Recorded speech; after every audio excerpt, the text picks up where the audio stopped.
Hello everyone, आज की जो वीडियो है वो दिल्ली यूनिवर्सिटी ईआर के ऊपर है और यहाँ पर ईआर का फॉर्म जो है आपको कैसे फिल करना होता है और इम्प्रूवमेंट अगर आपको देना है तो पहले यहाँ पर मैं बात कर लेता हूँ पूरी डिटेल में क्या क्या चीज़ें हैं, फिर मैं आपको फॉर्म फिलअप करके बताऊँगा। ठीक है, तो आपको सबसे पहले ध्यान रखना है, आपका अगर फर्स्ट सेमेस्टर में बैक लगती है या फर्स्ट सेमेस्टर का इम्प्रूवमेंट देना है तो आप थर्ड सेमेस्टर में दोगे, और अगर आपकी सेकेंड सेमेस्टर में बैक लगती है या मतलब ईआर लगती है या आपको इम्प्रूवमेंट देना है सेकेंड सेमेस्टर का, तो आपको ये फोर्थ सेमेस्टर के पेपर के साथ देना होता है।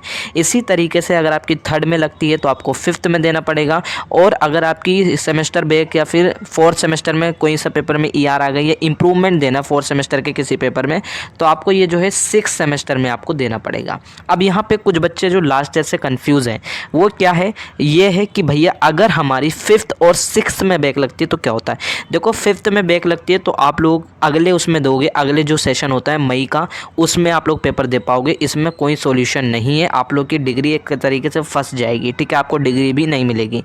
इसी तरीके से अगर आपकी सिक्स सेमेस्टर में बैक लगती है तो सिक्स सेमेस्टर के साथ आपको पेपर देना पड़ेगा। जैसे फॉर एग्जांपल आपकी सिक्स सेमेस्टर में बैक लगती है तो आपको अगले साल पेपर देना पड़ेगा जब मई में पेपर होता है। सॉरी, यहाँ सिक्स सेमेस्टर मई में होता है, मैं भूल गया, यहाँ पे दोबारा बताता हूँ। फिफ्थ सेमेस्टर जो आपका होता है वो नवंबर के सेशन में होता है, और जो सिक्स सेमेस्टर का जो पेपर होता है वो मई के सेशन में होता है, मई जून के सेशन में। ठीक है, तो इस तरीके से पेपर होता है। तो यानी फिफ्थ और सिक्स में आपकी बैक लगती है तो फिर ये होता है कि आपका एक साल ख़राब होता है, एक साल आपको यहाँ पे अगले साल पेपर देना होता है। सीधा सिंपल रीज़न ये है। अगर आपकी फिफ्थ में लगती है तो ये है कि 4 महीने बाद आपकी डिग्री पूरी होती है, तो उसे 4 महीने बाद आपको दोबारा से पेपर देना होता है फिफ्थ का। ठीक है, अब यहाँ पे मैं बात करता हूँ, जैसे कुछ बच्चे कह रहे हैं भैया अगर हमारी फर्स्ट में बैक लगती है और मैंने थर्ड सेमेस्टर में भी ईआर का पेपर नहीं दिया तो क्या हो सकता है। देखो, इसके लिए आपको फॉर्म में पोर्टल एक्सेस करवाना पड़ता है कॉलेज एडमिनिस्ट्रेशन के पास जाकर। ठीक है, उनसे बोलना पड़ेगा कि सर जी अब मैं फिफ्थ सेमेस्टर में आ गया हूँ, तो क्या मैं फर्स्ट सेमेस्टर जो है मेरा उसका इम्प्रूवमेंट मुझे देना है, तो वो आपका पोर्टल दोबारा से ओपन कर देंगे। अगर आपकी सेकेंड में लगती है और अभी आप लोग सिक्स सेमेस्टर में पहुँच गए हो तो अगर आपको देना है सेकेंड का, तो आप वहाँ पर बात करोगे तो हो जाएगा। क्योंकि होता क्या है एक्चुअली, कुछ बच्चों को मैं बता दूं क्या है, जैसे आप लोग जब फिफ्थ और सिक्स्थ में आते हो ना, तो फिफ्थ के लिए बेसिकली कौन सा यहाँ पे शो करेगा, थर्ड का, और सिक्स के लिए यहाँ पे कौन सा शो करेगा, फोर्थ का। ठीक है, इससे पहले कि यार नहीं आएगी या फिर इंप्रूवमेंट पेपर आपको शो नहीं करेगा फर्स्ट और सेकंड का। तो ये पूरी चीज़ें होती हैं आपकी। आई होप आपको समझ में आ गया होगा, ध्यान से पूरी वीडियो को समझ लो। ठीक है, तो हो सकता है थोड़ा सा यहाँ पे आपको दिक्कत लगे, लेकिन आई होप आप समझ गए होंगे। अब यहाँ पे बेसिकली आप लोगों को मैं बता दूँ, जिनकी ईआर लगती है, ठीक है, जिनकी ईआर होती है या इम्प्रूवमेंट एग्ज़ाम देना होता है, तो बेसिकली आपका जो सेमेस्टर एग्ज़ाम के साथ ही होता है। जैसे मैंने आप लोगों को कहा फर्स्ट का थर्ड में होगा, और अगर आपकी सेकंड में लगती है तो फोर्थ में होगा। ठीक है, फोर्थ सेमेस्टर के पेपर के साथ। अब यहाँ पे मैं आपको फॉर्म फिलअप करके बताता हूँ कैसे करना है फॉर्म फिलअप। अब यहाँ पे जैसे मैं सबसे पहले यहाँ पे इनरोलमेंट नंबर और अपना पासवर्ड है क्रिएट जो मैंने कर रखा है वही डालूंगा। अगर आप भूल गए तो रीसेट कर सकते हो, आपकी मेल आईडी पे ओटीपी आ जाएगा। तो यहाँ मैं पहले कर लेता हूँ, और मतलब लॉगिन कर लेता हूँ। अब गाइस कुछ चीज़ें हमें यहाँ समझनी है। क्या चीज़ें समझनी है, जब मैं जैसे पोर्टल लॉगिन करता हूँ तो एक इम्पॉर्टेंट चीज़ जो हमें समझने वाली है वो ये है कि आप लोग पहले कोर्स सिलेक्शन करो। देखो, अभी ये मैं जो फॉर्म फिलअप करके बता रहा हूँ ना, ये लास्ट सेमेस्टर वालों का है, मतलब जो अभी बच्चे यहाँ पे पास आउट हो चुके हैं, क्योंकि इसकी जो बैक लगी थी वो फिफ्थ सेमेस्टर में लगी थी और ये पास आउट हो चुका है, तो इसे पेपर देना है, तो उनके लिए मैं वीडियो बना रहा हूँ। लेकिन अगर आप लोग अभी बेसिकली कॉलेज के अंदर हो, अभी यूनिवर्सिटी में आप लोग एनरोल हो, पढ़ रहे हो, फर्स्ट सेकेंड थर्ड ईयर में अभी आप लोग पढ़ रहे हो, अभी आपके परसुइंग है, चल भी रहा है। ठीक है, मतलब अभी आपकी बैक वेक है या इंप्रूवमेंट है वो बहुत पहले सेमेस्टर की है। अभी आप मैं बता दूं, इस बच्चे की बैक जो है फिफ्थ सेमेस्टर में बैक लगी है, और जबकि ये पास है। ठीक है, पास इन द सेंस इसकी मई में इसकी डिग्री कंप्लीट है, लेकिन इसकी फिफ्थ में बैक लग गई थी तो इस वजह से इसे डिग्री नहीं मिली है, तो अब ये पेपर देगा। तो मैं इसका फॉर्म फिलअप करके बता रहा हूँ। लेकिन अगर और जो स्टूडेंट्स हैं जिनके साथ साथ पेपर देना है, मतलब सेमेस्टर के साथ, जैसे फर्स्ट में बैक लगी थर्ड में जो पेपर देंगे, और जिनकी सेकंड में बैक लगी वो जो फोर्थ में बच्चे पेपर दे रहे हैं, तो उनको सबसे पहले अपने फोर्थ सेमेस्टर के कोर्स के पेपर का सिलेक्शन करना है। ठीक है, तो कोर्स सिलेक्शन करोगे जैसे ही आप लोग, जो मैंने ऑलरेडी वीडियो में काफ़ी सारी वीडियो में बता रखा है, आप प्लेलिस्ट में जाओगे, चेकआउट कर लेना, एकेडमिक पीडीएफ मतलब एकेडमिक प्लेलिस्ट आपको मिल जाएगी। ठीक है, तो कोर्स सिलेक्शन आपको करने के बाद आपको ये चीज़ें करनी होती है। तो यहाँ पे मैं जैसे इस बच्चे करके दिखाता हूँ, स्टूडेंट है, स्टूडेंट पे कुछ नहीं करना है, एग्जामिनेशन पे क्लिक करना है। मैं एग्जामिनेशन पे क्लिक कर दिया, यहाँ पर आएगा रजिस्ट्रेशन पे क्लिक कर देता हूँ।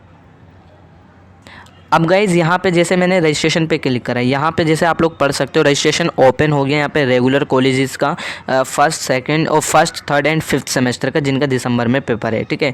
तो अब मैं यहाँ पे क्लिक करूँगा, मैं जैसे यहाँ क्लिक कर लेता हूँ तो ऊपर की डिटेल मैंने हाइड कर रखी है, इसकी जो पर्सनल डिटेल है। अब यहाँ पे एक चीज़ आपको ध्यान रखनी है, वो क्या चीज़ है, जैसे मैं आप लोगों को बताऊँ, इस बच्चे को मैंने कहा कि इसका जो है फिफ्थ सेमेस्टर में इसकी बैक लगी है, ठीक है। इसका मई में कंप्लीट हो गया था, क्योंकि सिक्स सेमेस्टर आपका मई तक चलता है। तो ये लास्ट ईयर की मैं बता रहा हूँ। अगर आप लोगों को यहाँ पे सबसे पहले कोर्स सिलेक्शन करना है, अगर आप अभी यूनिवर्सिटी में पढ़ रहे हो, साथ के साथ पेपर दे रहे हो, यानी फोर्थ सेमेस्टर के साथ आप सेकंड सेमेस्टर का भी पेपर देने वाले हो, ईआर का या इंप्रूवमेंट का, तो सबसे पहले आपको फोर्थ सेमेस्टर का कोर्स सिलेक्शन करना है। फिर आपको यहाँ पे सेकंड सेमेस्टर का यहाँ पे कुछ नहीं करना, अपने आप आ जाएगा फॉर्म में, मैं आपको बता रहा हूँ, ठीक है।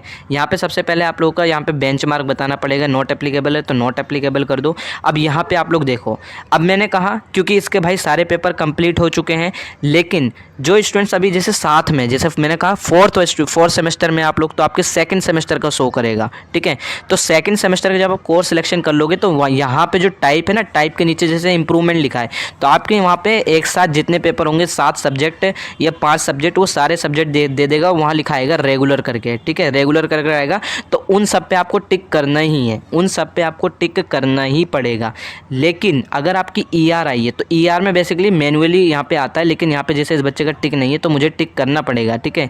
तो यहाँ मैं इसका ये नहीं फिल कर रहा, ठीक है।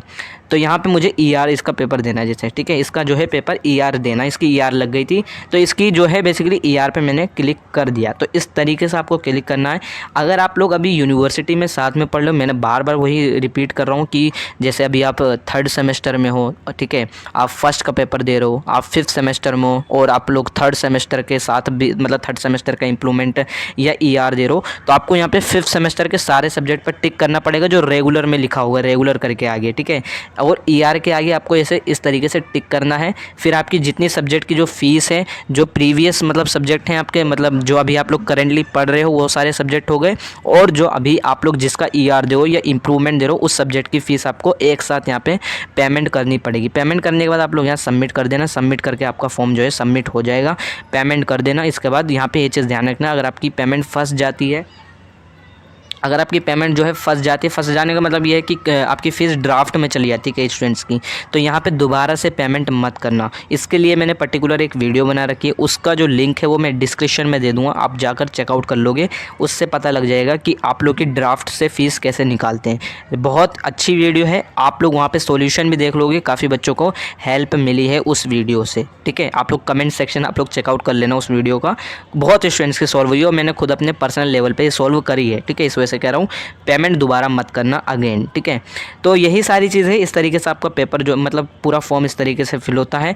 और अगर आप लोगों की फिफ्थ में बैक लगती है तो मैंने कहा देखो, फिफ्थ और सिक्स्थ वालों की बेसिकली साल बेकार हो जाता है, फिर उन्हें नवंबर में पेपर देना पड़ेगा, क्योंकि इसका नवंबर में देना है इसे पेपर, इसकी फिफ्थ में बैक लगी थी, और सिक्स सेमेस्टर की बैक है तो आपको अगले साल मई में पेपर देना पड़ेगा, ठीक है। और इस तरीके से आपको टिक करना पड़ता है। कुछ बच्चों को हो सकता है मैनुअली टिक आ जाए, नहीं आता कोई बात नहीं, टिक कर देना, बाकी सब्जेक्ट की फीस कर देना। इस तरीके से पूरा प्रोसीजर है। आई होप आपकी क्वेरी सॉल्व हो गई होगी। फिर भी बाकी अगर आपकी इंप्रूवमेंट या ईआर को लेकर कोई क्वेरी रहती है तो आप मुझसे इंस्टाग्राम पर पूछ सकते हो, और इंस्टा आईडी का जो लिंक है वो मैंने अपने डिस्क्रिप्शन बॉक्स में दे रखा है।